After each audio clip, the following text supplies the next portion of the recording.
Good morning dear student.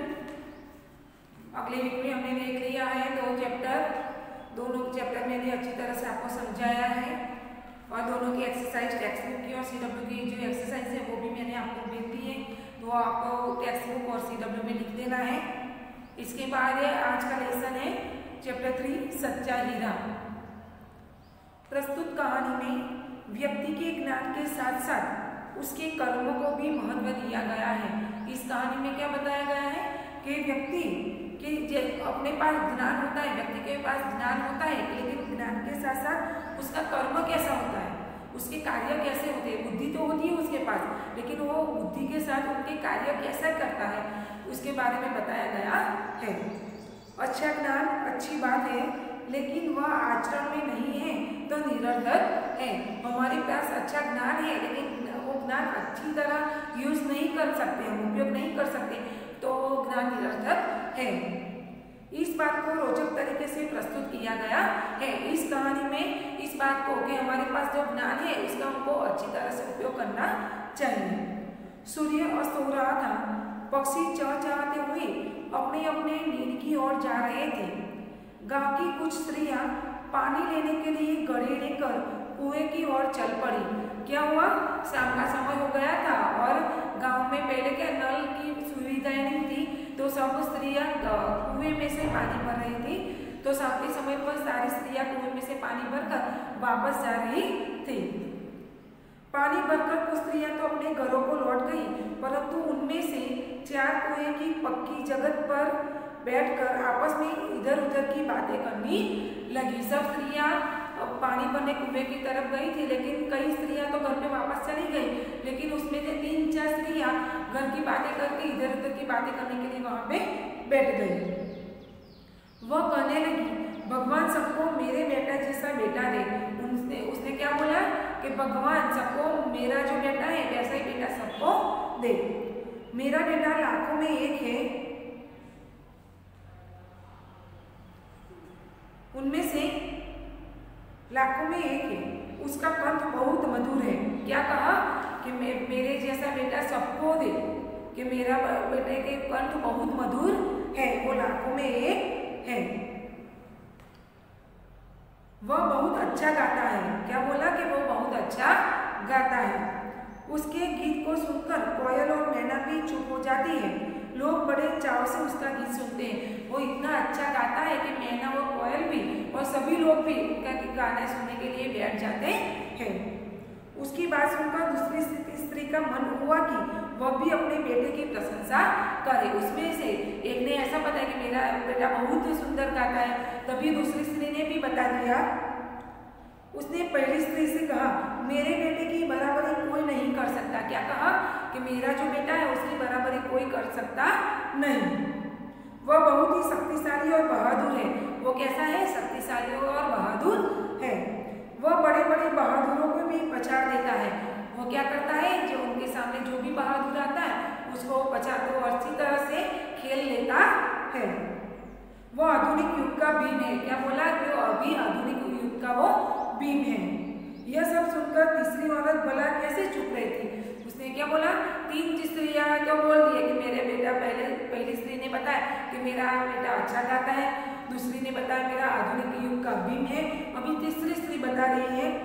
तीसरी औरत भला कैसे चुप रही थी। वह बोल उठी, मेरा बेटा साक्षात बृहस्पति का अवतार है। मेरा बेटा क्या है, बृहस्पति का अवतार है। वह जो कुछ पढ़ता है एकदम याद कर लेता है, ऐसा लगता है मानो उसके कंठ में सरस्वती का निवास हो। मेरा बेटा कैसा है कि वो बहुत विद्वान है। वो जो एक बार सुन लेता है या पढ़ लेता है वो हमेशा उसको याद रह जाता है। तीनों औरतें की बातें सुनकर चौथी स्त्री चुपचाप बैठी रही। क्या बोला, अभी 4 स्त्रियां थी, 3 स्त्रियों ने अपने अपने बेटे के बारे में बता दिया, तभी चौथी स्त्री तो चुपचाप बैठी रही थी। उसने अपने बेटे के बारे में कुछ न कहा। क्या हुआ, उसने अपने बेटे के बारे में कुछ नहीं कहा। पहली ने उसे टोकते हुए कहा, क्यों बहन, तुम क्यों चुप हो, तुम भी तो अपने बेटे के बारे में कुछ बताओ। क्या बोला कि सारी स्त्रियों ने बता दिया, तो तुम भी अपने बेटे के बारे में कुछ तो हमको बताओ। चौथी स्त्री ने बड़े ही सहज भाव से कहा, मैं अपने बेटे की क्या प्रशंसा करूं? वह न तो गंधर्व सा गायक है, न भीम सा बलवान और न ही बृहस्पति सा बुद्धिमान। आप तीनों के जितने जैसे लड़के हैं मेरा बेटा है बिल्कुल नहीं है। कुछ समय बाद जब वे सब गणेश सिर पर रखकर लौटने लगी तभी किसी गीत का मधुर स्वर सुनाई पड़ा। तो जब वो चारों वापस जाने लगी तब कोई सुंदर गीत गा रहा था, ऐसी आवाज आई। सुनकर पहली स्त्री बोली, सुनो मेरा हीरा गा रहा है। क्या बोला इसने कि देखो मेरा हीरा गा रहा है। तुम लोगों ने सुना उसका कंठ कितना मधुर है। वह लड़का गीत गाता हुआ उसी रास्ते से निकल गया। उसने अपनी माँ की ओर कोई ध्यान नहीं दिया। इतने में दूसरी स्त्री का बेटा उधर से आता दिखाई दिया। पहली स्त्री का बेटा गाता हुआ चला गया, तभी दूसरी स्त्री का बेटा भी आया। दूसरी स्त्री उसे देखकर गर्व से बोली, देखो वह मेरा लाडला बेटा आ रहा है। शक्ति और सामर्थ्य में इसकी बराबरी कौन कर सकता है। वह यह कह ही रही थी कि उसका बेटा भी उसकी ओर ध्यान दिए बिना ही निकल गया। वे कुछ आगे बढ़ी तो एकाएक तीसरी स्त्री का बेटा उधर से संस्कृत के श्लोकों का पाठ करता हुआ निकला। दो स्त्रियों के लड़के आगे उनको देखे बिना ही चले गए। उसी तरह तीसरी स्त्री का भी लड़का वहां पे आया, लेकिन वो संस्कृत का श्लोक पढ़ते पढ़ते आगे निकल गया। उसके उच्चारण से ऐसा लग रहा था मानो उसके कंठ में साक्षात सरस्वती विराजमान हो। तीसरी स्त्री ने गदगद स्वर में कहा, देखो यही है मेरी गोद का हीरा। तीनों स्त्रियों ने अपने अपने लड़के को हीरा बता दिया। इसी को ने बृहस्पति का अवतार नहीं कहेगा, परंतु उसका बेटा भी माँ की ओर देखे बिना आगे बढ़ गया। वह भी थोड़ी ही दूर गया था कि चौथी स्त्री का बेटा भी अचानक उधर से आ निकला। वह देखने में बहुत ही सीधा साधा और सरल प्रकृति का लग रहा था। उसे देखकर चौथी स्त्री ने कहा, बहन यही मेरा लाल है। क्या कहा? वो पहली तीनों स्त्रियों का बेटा जो बहुत उन्होंने बोला कि मेरा हीरा है, मेरा लाडला है, वो उनको देखे बिना ही चला गया।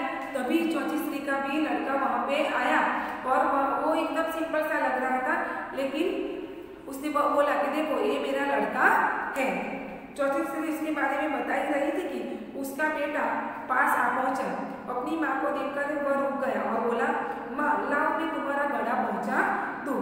मना करने पर भी उसने माँ के सिर से पानी से भरा घड़ा उतारकर अपने सिर पर रखा और घर की ओर चल पड़ा।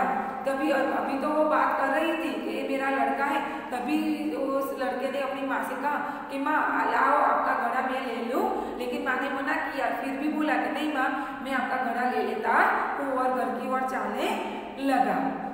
तीनों औरतें बड़े ही आश्चर्य से चौथी स्त्री के बेटे को देखती रही। एक वृद्ध महिला जो बहुत देर से इन औरतों के पीछे चलती हुई इनकी बातें सुन रही थी, पास आकर बोली, देखती क्या हो, यही सच्चा हीरा है। जो ये चारों स्त्रियां जब बातें कर रही थी तब एक बुढ़िया स्त्री वहां पे बैठी रही थी, तो ये चारों की बातें कब से वो सुन रही थी और वो पास आकर बोली कि चारों में से सबसे सच्चा हीरा कौन सा है? ये है चौथी स्त्री का लड़का जो अपनी माँ की मदद करने आता है। ये सारी सच्ची कहानी में से हमको क्या सीखना मिलता है कि हम सब कुछ बड़े बन जाए, लेकिन हमेशा अपने बड़ों की सेवा या मदद करनी चाहिए। इसके बाद जो शब्दार्थ है वो मैं पढ़ रही हूँ।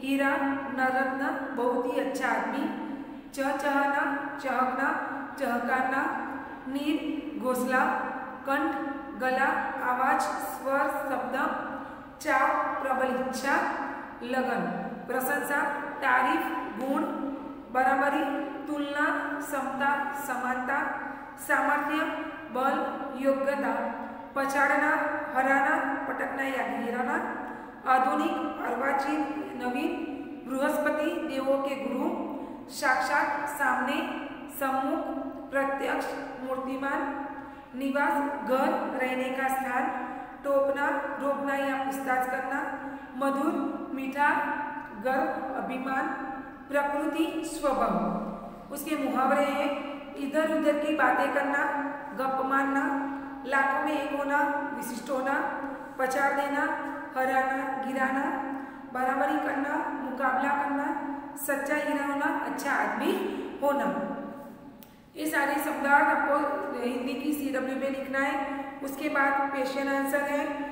ये सारे क्वेश्चन आंसर और जो भी है वो CW और टेक्स्ट बुक की एक्सरसाइज वो मैं आपको भेजूंगी। आपको साथ में लिख देना है। इसके बाद भाषा सत्ता है। निम्नलिखित वाक्यों को पढ़ें। हम भी तुम्हारे साथ चलते हैं, आज स्कूल में छुट्टी है, रमेश बाग में खेलता है। उपयुक्त वाक्य में रेखांकित किए गए चलते हैं, छुट्टी है, खेलता है, ये शब्द क्रिया हो रही है, ऐसा बोध करता है। किसी क्रिया का शब्द होता है, क्रिया करने का सूचित होता है, उसको क्रिया कहते हैं। क्रिया के जिस रूप से क्रिया होती है या हो रही हो ऐसा बोध होता हो उसे वर्तमान काल कहते हैं। उसके बाद है कि जो क्रिया, मीना कल मुंबई गई, हेमंत ने पत्र लिखा, माँ ने दिया जलाया, गीता ने पानी पिया। उपयुक्त वाक्य में रेखांकित किए गए शब्द गई, लिखा, जलाया, पिया, क्रिया पूरी हो गई है। वो जो क्रिया चल रही है अभी, एक क्रिया क्या है, पूरी हो गई है, तो उसको क्या कहते हैं, क्रिया के जिस रूप से क्रिया हो गई है ऐसा बोध होता है, उसे भूतकाल कहते हैं। इसके बाद है अब्दुल कल आएगा, लड़के शाम को खेलेंगे, मीना गुड़िया खरीदेंगी, डाकिया डाक लाएगा।